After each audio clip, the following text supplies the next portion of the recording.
Hi, welcome to America Uncovered. I'm your host, Chris Chappell. Another chapter in the ongoing story of what President Trump and his team may or may not have done with Russia. Where is the collusion? Find some collusion. And now, two people very close to Trump are going to prison.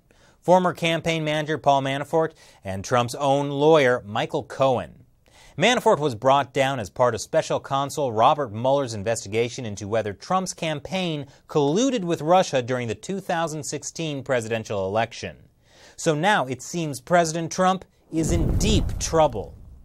Paul Manafort, who is 69, is likely to go to jail for the rest of his life. He was convicted on 8 counts, mistrial declared on 10 other charges involving millions of dollars worth of tax fraud, bank fraud, and failure to disclose foreign bank accounts involving a pro-Russia Ukrainian political party.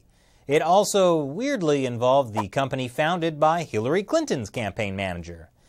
Washington, D.C. seems like a fun place to work. But anyway, the point is, checkmate, Mr. President. Except these charges had nothing to do with Trump or Russia. Mostly because it all happened years before Manafort even became Trump's campaign manager. In fact, that's what the judge thought too. But the judge, a Ronald Reagan appointee, T.S. Ellis, was really skeptical and hard on the special counsel, said at one point that the special counsel should not have unfettered power. And he actually really bluntly said, look, you guys aren't interested in Paul Manafort, whether he committed bank fraud. You want to squeeze him to get to the President of the United States. He actually used the phrase, impeach Mr. Trump.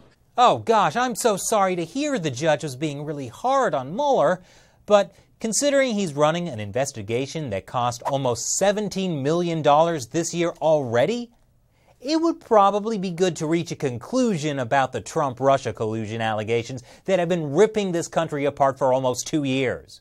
But I get it. Investigations take time, and that requires patience. I mean, 61% of you won't even be patient enough to sit through this entire video. Okay, let's move on to Trump's lawyer, Michael Cohen. That must be where the dirt is. President Trump's longtime personal attorney, Michael Cohen, pleaded guilty yesterday to, among other things, making an excessive campaign contribution. Oh, for crying out loud, please tell me that the among other things at least involves Cohen being the guy who photoshopped this, because that should be illegal. But apparently, Cohen pleaded guilty to multiple campaign finance violations. These relate to $130,000 he paid to adult actress Stormy Daniels. Cohen also helped arrange for a media company to pay actress and Playboy model Karen McDougal $150,000. Both of these payments were to get these women to keep quiet about their alleged affairs with Trump. Clearly, neither woman kept quiet. So Cohen paid off 2 women.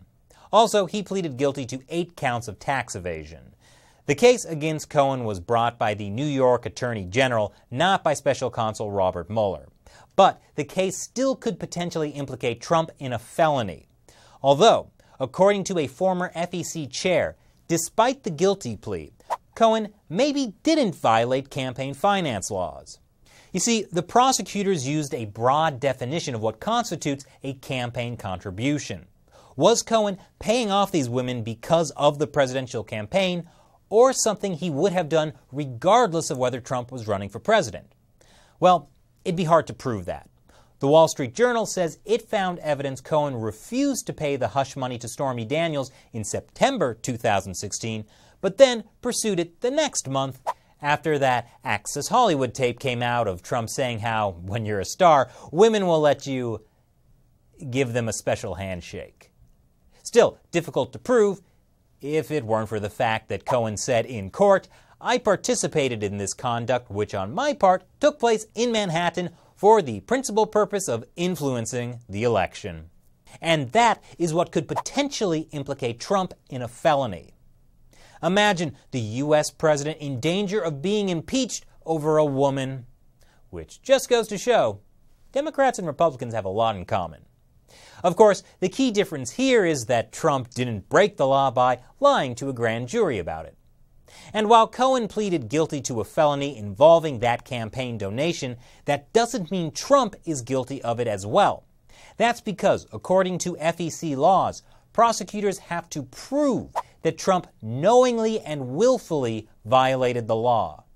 I guess in some cases, ignorance of the law is a good excuse. So your lawyer paying off two women to keep quiet about supposed affairs, well, that doesn't look good, but it's a long way from collusion with Russia. Wait, unless Stormy Daniels is really Vladimir Putin. I seriously hope not, for so many reasons. Meanwhile, as Mueller's Trump-Russia collusion investigation continues, people close to Trump may find themselves going to prison for things that have nothing to do with Russia collusion, but are still pretty illegal. And this has left Americans divided. If you already hate Trump, you're more likely to believe that Trump definitely must be guilty of something illegal because his associates are.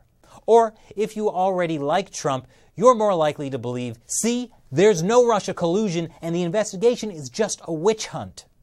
Without any evidence to clearly implicate Trump in a crime so far, a lot of people are relying on their belief in whether Trump is good or bad. And that's really splitting the country apart, which is not healthy since we ultimately need to work together to solve our problems.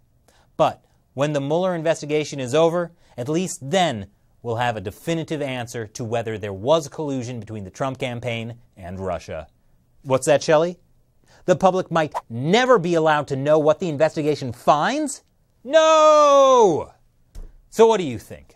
Leave your comments below. And just so you know, just about every episode we've been putting up has been demonetized by YouTube. Imagine that. So if you want us to keep uncovering America, please check out our campaign on the crowdfunding website Patreon. As a way of saying thanks to our patrons, we'll be starting a poll on Patreon for supporters to choose what future episodes will be. So if you can, head over to patreon.com/America Uncovered. Link is below. Once again, I'm your host, Chris Chappell. Thanks for watching America Uncovered.